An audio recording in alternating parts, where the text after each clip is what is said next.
آئیے ایک سفر پر چلتے ہیں، ایک بہت ہی گہرا سفر۔ یہ کہانی ہے ایک بوجھ سے شروع ہو کر یقین تک پہنچنے کی۔ یہ دراصل قرآنی آیات سے متاثر ایک خیال ہے جو ہمیں یہ دکھاتا ہے کہ شدید مایوسی میں بھی امید کی کرن کیسے مل سکتی ہے۔ تو چلیں انسان کی ہمت اور خدا کے وعدے کی اس طاقت کو سمجھتے ہیں۔ تو کہانی کی شروعات کہاں سے ہوتی ہے؟ ایک بہت ہی خاموش لمحے سے۔ ایک ایسا انسان جو زندگی کے بوجھ تلے بالکل تھک چکا ہے۔ یہ وہ کیفیت ہے جب پریشانیاں اور تھکن اتنی بڑھ جاتی ہیں کہ آگے کا راستہ بالکل دھندلا نظر آنے لگتا ہے۔ ہماری کہانی کا پہلا پڑاؤ ہے ایک روح کا بھاری بوجھ۔ منظر کچھ ایسا ہے کہ ہلکی سی روشنی ہے، سورج ڈوب رہا ہے۔ یہ صرف دن کا ایک وقت نہیں بلکہ یہ دل کی اس کیفیت کو دکھا رہا ہے جہاں ہر طرف خاموشی ہوتی ہے اور دل پر ایک گہرا بوجھ محسوس ہوتا ہے۔ لیکن آپ جانتے ہیں، ہر گہری تاریکی کے بعد روشنی آتی ہے۔ یہیں سے کہانی ایک نیا موڑ لیتی ہے۔ مایوسی کے بادل چھٹنے لگتے ہیں اور ایک بہت بڑی سچائی سامنے آتی ہے۔ ہم کہانی کے دوسرے حصے میں داخل ہو رہے ہیں، برداشت کا ایک وعدہ۔ تو سوال یہ پیدا ہوتا ہے کہ جب حالات بہت مشکل ہو جائیں، جب لگے کہ بس اب ہمت نہیں رہی، تو پھر طاقت کہاں سے ملتی ہے؟ اس سوال کا جواب ہی اس پوری کہانی کا مرکز ہے۔ اور اس کا جواب وہ ہمیں قرآن کی اس خوبصورت آیت میں ملتا ہے، لا یکلف اللہ نفسا الا وسعہا، یعنی اللہ کسی پر بھی اس کی برداشت سے زیادہ بوجھ نہیں ڈالتا۔ یہ صرف الفاظ نہیں ہیں، یہ ایک وعدہ ہے، ایک یقین دہانی ہے کہ جو بھی مشکل سامنے ہے وہ کسی کی ہمت سے بڑی نہیں ہو سکتی۔ یہ آیت یاد دلاتی ہے کہ اس بوجھ کو اٹھانے کی طاقت ہمارے اندر ہی موجود ہے۔ اور جیسے ہی یہ یقین دل میں اترتا ہے نا، اندر سے ایک تبدیلی آتی ہے۔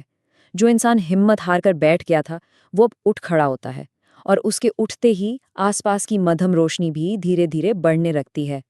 یہ امید کی وہ پہلی کرن ہے جو اندھیرے کو کاٹ رہی ہے۔ اب سفر کا اگلا حصہ شروع ہوتا ہے۔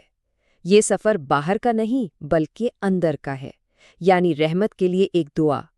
یہ وہ لمحہ ہے جب انسان اپنی کمزوری کو مان کر دعا کے ذریعے اپنے رب سے بات کرتا ہے۔ اور یہ دعا کیا ہے؟ ربنا لا تواخذنا ان نسینا او اخطأنا، یعنی اے ہمارے رب، اگر ہم سے کوئی بھول چوک ہو جائے یا ہم کوئی غلطی کر بیٹھیں تو ہمیں اس پر نہ پکڑنا۔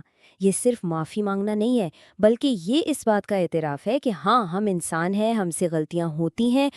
تو اس دعا کا اصل مطلب کیا ہے؟ دیکھیں، اس میں 3 باتیں ہیں۔ پہلی، یہ ماننا کہ ہم کمزور ہیں۔ دوسری، اپنی غلطیوں کی معافی مانگنا۔ اور تیسری، اللہ کی رحمت پر پورا بھروسہ رکھنا۔ یہ عاجزی ہے اور یہیں سے یقین کی شروعات ہوتی ہے۔ پھر کیا ہوتا ہے؟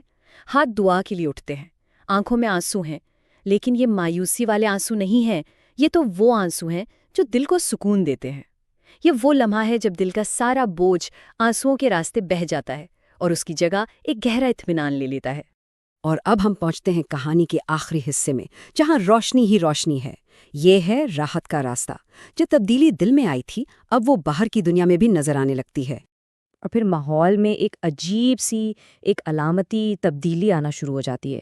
یوں سمجھیں کہ جیسے کائنات بھی اس دعا کا جواب دے رہی ہو۔ سب سے پہلے کیا ہوتا ہے؟ آسمان پر جو گہرے بادل تھے نا، وہ ہٹنے لگتے ہیں، بالکل ویسے ہی جیسے دل سے فکر اور پریشانی کے بادل ہٹ رہے ہوں۔ اس کے بعد ہلکی ہلکی بارش شروع ہو جاتی ہے۔ یہ کوئی طوفانی بارش نہیں، یہ تو رحمت کی بارش ہے جو ساری مایوسی اور تھکن کو دھو دیتی ہے۔ یہ ایک نئی شروعات کا اشارہ ہے۔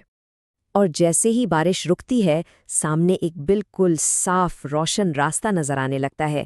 ساری دھند چھٹ گئی ہے اور منزل اب بالکل واضح ہے۔ یہ اللہ کی طرف سے رہنمائی ہے۔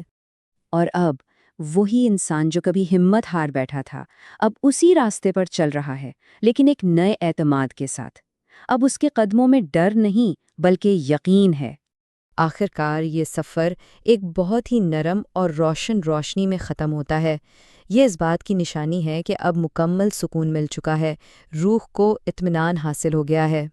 تو آخر میں یہ کہانی ایک سوال چھوڑ جاتی ہے کہ آخر یقین میں ایسی کیا طاقت ہے کہ وہ ایک بوجھ کو بھی ہمت میں بدل دیتا ہے؟ یہ سوچنے کی بات ہے کہ جب ہم یہ مان لیتے ہیں کہ کوئی بھی مشکل ہماری ہمت سے بڑی نہیں، تو ہمارے اندر کتنی طاقت پیدا